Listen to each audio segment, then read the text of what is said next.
Oke, assalamualaikum warahmatullahi wabarakatuh. Bagaimana kabarnya teman-teman semua? Semoga selalu dalam keadaan sehat walafiat, tidak kekurangan satu apapun. Nah, di video kali ini kita akan membahas soal dan pembahasan tentang penalaran dan pemecahan masalah part 1. Nah, sebelum ke soal, kita harus tahu dulu apa materi pokok yang ada di dalam subtes penalaran dan pemecahan masalah. Ini khusus untuk formasi dosen ya, Bapak Ibu semua. Nah, apa saja itu? Yang pertama itu adalah critical thinking. Critical thinking itu merupakan kemampuan mengidentifikasi masalah. Kemudian yang kedua itu analytical thinking, yaitu kemampuan satu informasi dengan informasi lain mencari hubungan sebab akibat. Kemudian yang ketiga itu ada creative thinking. Nah, yaitu kemampuan mencari alternatif solusi dari permasalahan. Dan yang terakhir yaitu strategic thinking, kemampuan memprediksi suatu keadaan berdasarkan data yang ada, kemudian mampu membuat keputusan dari kemungkinan alternatif solusi yang ada. Nah, Bapak Ibu ini harus paham betul 4 dari materi pokok tentang penalaran dan pemecahan masalah. Biasanya di dalam tes penalaran dan pemecahan masalah itu nanti akan disajikan sebuah narasi, sebuah bacaan, dan berupa data. Data bisa berupa grafik maupun tabel. Nah, di situ nanti Bapak Ibu diminta untuk ada yang mencari kesimpulan, kemudian apa isi dari paragraf 1 atau paragraf 2 dan seterusnya. Nah, langsung saja Bapak Ibu kita coba ke soal yang pertama. Nah, ini ada sebuah bacaan, kemudian di bawah pojok kanan bawah ya, itu ada sebuah grafik. Oke, kita langsung saja ke bacaannya. Per April 2020 hutang pemerintah capai 5.172 triliun. Posisi utang pemerintah per April 2020 sebesar 5.172,48 triliun. Angka ini setara dengan 31,78% terhadap produk domestik bruto atau PDB dan terhitung naik dari periode sebelumnya.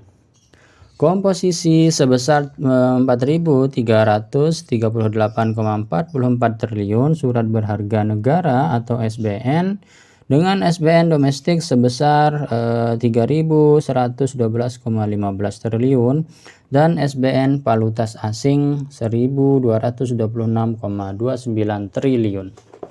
Sementara pinjaman sebesar 834,04 triliun dengan pinjaman luar negeri sebesar 824,12 triliun dan pinjaman dalam negeri 9,92 triliun. Dalam laporan APBN kita Mei 2020 disebutkan pandemi COVID-19 merupakan tantangan, tetapi pemerintah tetap berupaya mengelola utang dengan prudent dan akuntabel. Hal ini untuk mendukung APBN yang semakin kredibel. Dengan masalah pandemi yang semakin hari semakin tidak menemukan titik kunci, pemerintah seakan dipaksa untuk terus melakukan kegiatan utang karena banyak sekali terbentur dengan melemahnya faktor ekonomi Indonesia. Prediksi menyatakan bahwa angka utang akan semakin naik jika pandemi tidak semakin turun.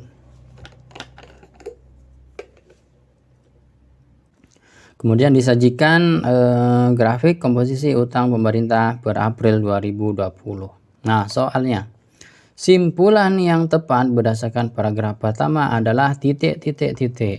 A. Terjadi kenaikan utang pemerintah per April 2020. B. Terjadi penurunan utang pemerintah per April 2020.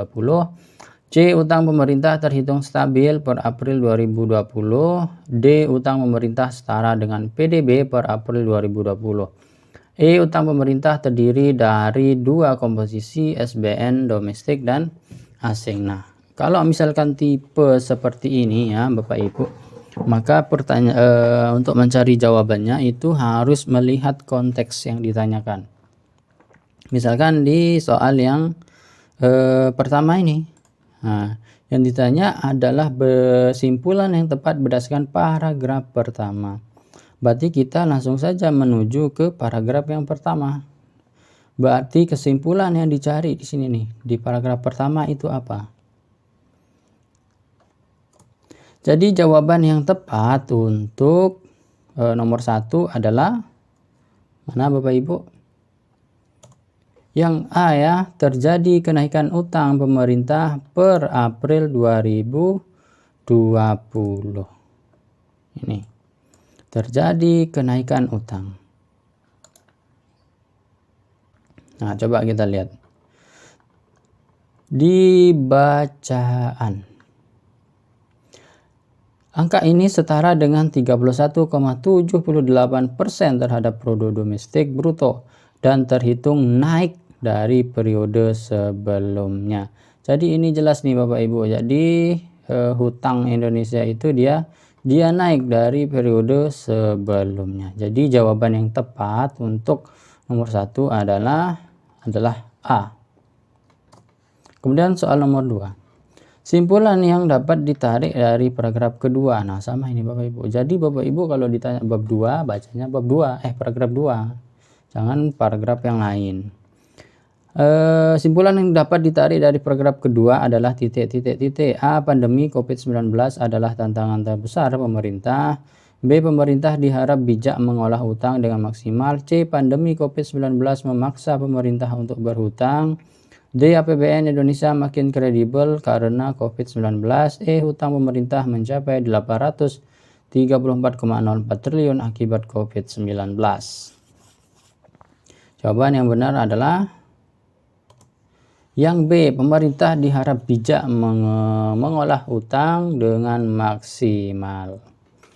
Nah, yang paragraf 2 itu ya. Nah, pemerintah tetap berupaya mengelola utang dengan prudent dan akuntabel. Hal ini untuk mendukung APBN yang semakin kredibel. Jadi nomor 2B. Nomor 3. Berikut adalah pernyataan yang tepat berdasarkan teks. A. Selama ini pemerintah mengolah utang piutang negara dengan tidak kredibel. B. Korban pandemi semakin hari semakin tinggi dan pemerintah semakin kewalahan. C. Angka utang pemerintah semakin naik di setiap tahunnya akibat banyak hal.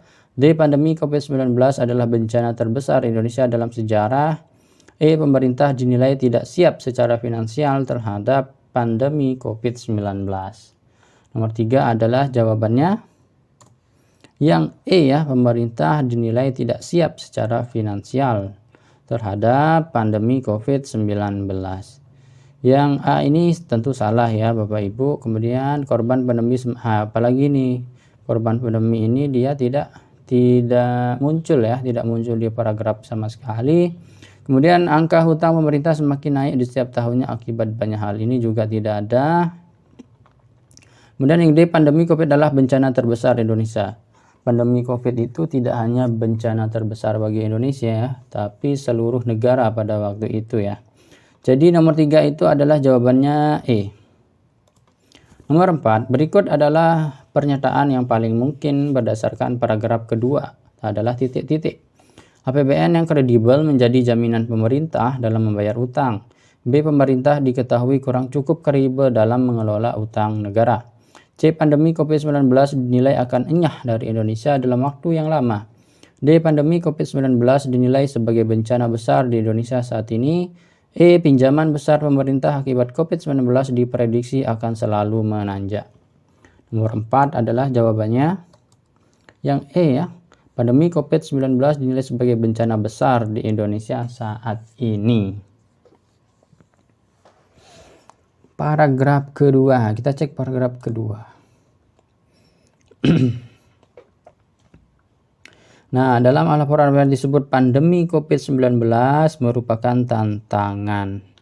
Jadi benar ya, kalau misalkan di paragraf kedua itu bahwa pandemi COVID sebagai tantangan atau bencana besar. Kemudian nomor 5, berikut adalah selisih yang benar berdasarkan data grafik. A. SBN falas dan domestik mencapai 2 triliun. B. SBN falas dan pinjaman dalam negeri mencapai 1,2 triliun. C. Pinjaman dalam luar negeri tidak mencapai 800 triliun. D. Pinjaman dalam negeri dan SBN domestik tidak mencapai 2000 triliun. E. SBN falas dan pinjaman luar negeri mencapai 400 triliun.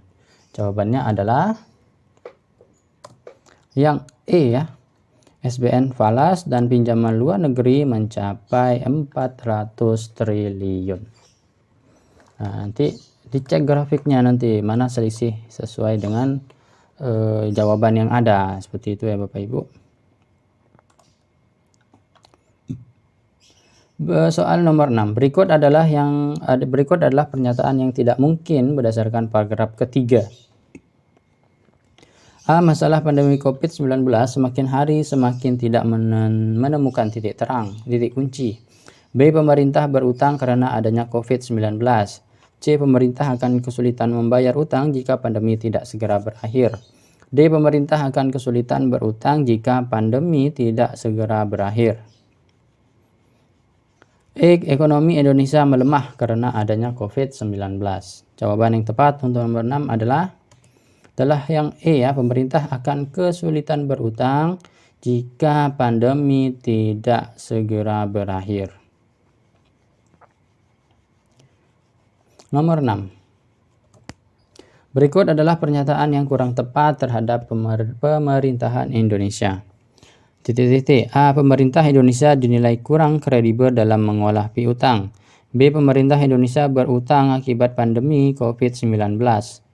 C. Pemerintah Indonesia berutang terhadap SBN falas. D. Pemerintah Indonesia berutang terhadap SBN domestik. E. Pemerintah Indonesia berutang lebih dari 800 triliun untuk bencana COVID-19.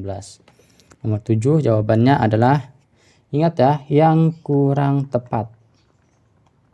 Nomor 7 jawabannya adalah yang E ya, pemerintah Indonesia dinilai kurang kredibel dalam mengolah piutang. Nah, mungkin itu saja video kita pada kali ini. Jangan lupa untuk subscribe,